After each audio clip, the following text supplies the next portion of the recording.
Hello, thanks so much for joining me this week. I'm Debs Kay and welcome to my little studio. Okay, so this week I thought we'd stay with the sunny mimosa theme. Trying to manifest some sunshine up here in Brittany. Oh, we've got a hoolie of a storm today. So we're going to be painting this the mimosa now again, as we had our colours out, using the same kind of colour palette that we did last week. As we got them out, let's give another little image here. Now this one, I've decided to do the view across the valley there, as you can see. And these are kind of the young mimosa, the bushes, before they get into their trees. And they give such a pretty coverage across the valley there. Okay, so let's get painting. So unfortunately I managed to forget to press record when I first started, but I first came in with my pencils, as I often do, and I just gave myself a quick sketch of where I was going. Now I'm keeping the composition pretty much as is. The only thing I'm going to do is I've moved the little derelict cottage there over to the right just a little bit, just so that it's not dead set in the centre of the page, so that we kind of can meander up that hillside there and go and discover that mimosa-filled cottage. So as you see, I'm whizzing around there, adding a few colours now, getting sort of the base of this painting going. As I always do, sort of introducing a few different colours in each area, just giving it a light touch really. Just to get sort of like the bases there, making sure that it's kind of everything's roughly in the place it needs to be. Now coming in with my pipe foam insulation and just giving it a quick rub in, give myself that nice soft out of focus background. So now I've got a kind of good shape around the painting, I can see where I'm going. I'm now coming in and starting with the first of several layers that I do in this painting. I ended up doing quite a detailed painting. It's only a little 8x10 and I painted it on Luxe Archival sanded paper. Now, as I mentioned, I did a lot of layers on this painting. I really wanted to give this one a really delicate feel. The mimosa was such a pretty tree, and I wanted they're like little puffballs of gorgeousness, and I wanted to give the impression that it was light and airy and just very, very pretty. And obviously in that hillside there, you also had sort of like a mixture of foliage, some evergreens, some big eucalyptus like you see me doing there, and you had some trees without any leaves on, and then you had these gorgeous heathers, and so you had some lovely colours going on there, so the purples, which of course is a lovely complement to the yellows. So those are the sort of colours that I've been using, a couple of dark greens, and some mauvey colours in that hillside as well. So as I say, what you're doing is you're seeing me coming back round and doing another little layer and just sort of like building it up that little bit more. As you can see, sort of getting a little bit more colour in those background trees, blending them in and out a little bit. I'll be doing this. This is this painting I spent a lot of time sort of putting colour down and then sort of dusting it out. I wanted to keep it, as I say, really soft and delicate, and so I go backwards and forwards, sort of adding, taking away, adding some more, taking it away. But this is sort of like the first, the second session round. Now I've sort of done my underpainting and things, and as you can see, just sort of starting to add a little bit more detail, starting to sort of bring out that background hill a little bit, give myself an indication of those terraces, and sort of popping around, sort of darkening up the cottage, and basically just sort of taking it to that next level really, giving myself now a little bit more of an indication of those mimosas.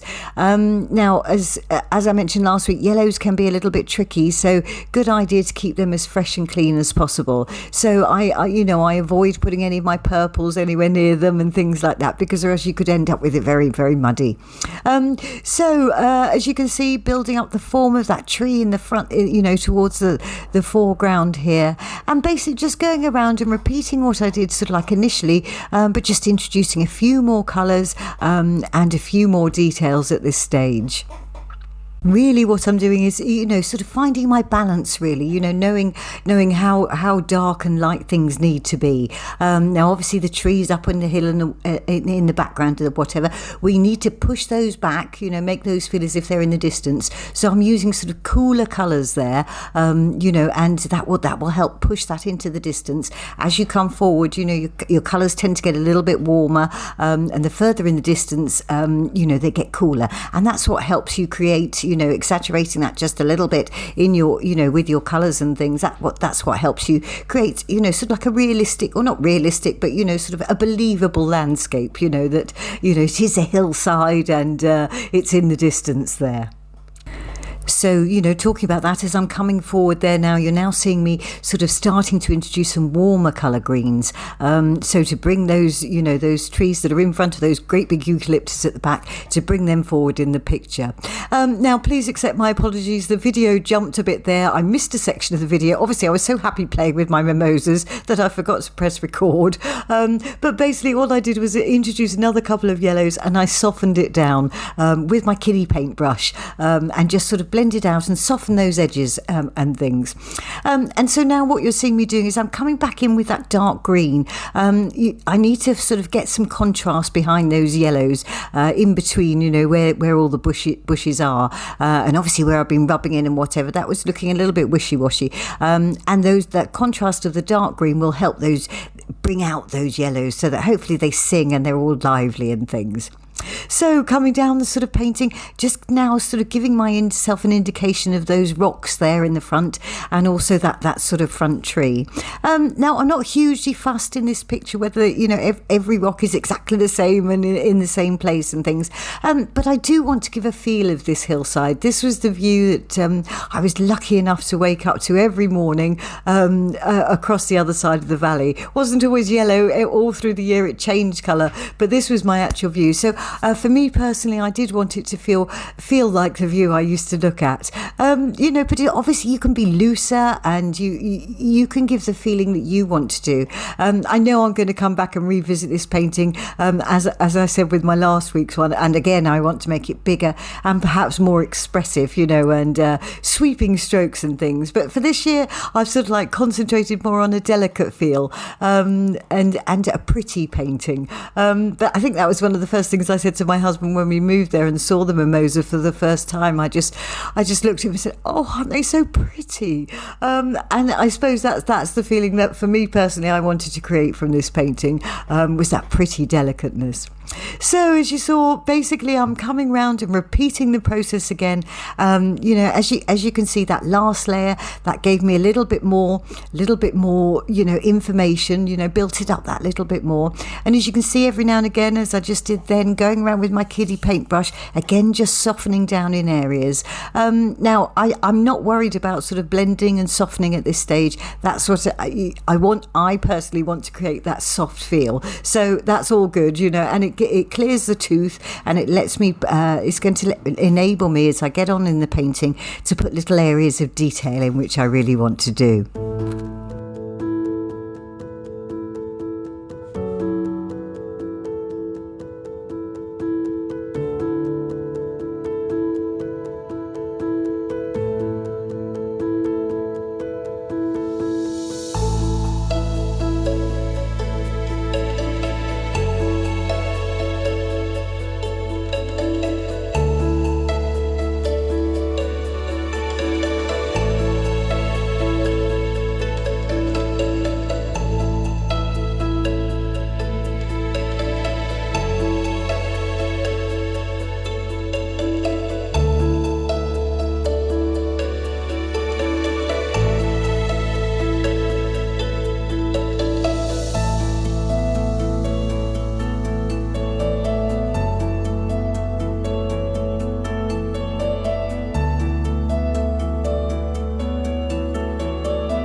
So now I'm kind of at that point that I've kind of got the colours that I want going on in that background. I'm going to come back and revisit them and whatever. But now I feel I need to come in and have a look at these mimosa now and start getting them built up.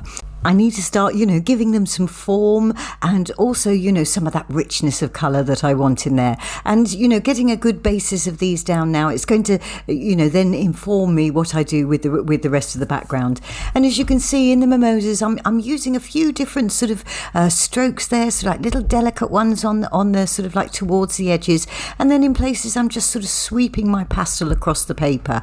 Now, I'm going to come back in and add a couple more yellows and things to those, and obviously look where my light is coming from and start to sort of I'm starting now to sort of like feel my way through as to where the light's coming from, where it's hitting, and in this instance it's coming from the right hand side, so I'm going to be sort of like lightening in the mimosa and in the trees there and things. I'm going to be lightening those right hand side of everything, so that we can get the sort of light hopefully hitting and making sort of little magical sparkles there.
So as you can see, after a few layers going down, each time it's just building up that little bit more and little bit more. And I think this is one of the reasons I love pastels. You can get so many different effects from them, depending on how you use them. And this is an example of how you can get something really delicate and pretty with those great big giant sticks. So anyway, I hope you're enjoying the video. Obviously, if you're interested in, watching the video sort of at a slower pace where I sort of talk you through a little bit more, please do consider coming and joining me over on Patreon. It would be so lovely to see you there. It's thanks to my Patreons that I'm able to sort of continue to be bringing these videos here to YouTube. Big thank you to those of you that have come over and joined me already. For those of you, I hope more of you come over and join me too. Okay, so we're coming to the sort of like final sort of like finishing touches to the painting. I hope you've enjoyed the video. I hope you've learned something along the way. Obviously, if you have, again, please give me a thumbs up. And if you haven't already, please subscribe to my YouTube channel here. I'm hoping to bring you as much as I can, as soon as I can. All right, so thank you so much for spending some of your time with me. I do appreciate it. And thank you as well for bearing with me with the video. It was a little bit dodgy on lighting this one, and a few little changes here and there, but hopefully enough there you got the gist of it. Hope you have a go at painting your own little mimosa hill. Thank you so much once again. I wish you a lovely week. I hope you get a chance to do some painting, and if you do, happy painting.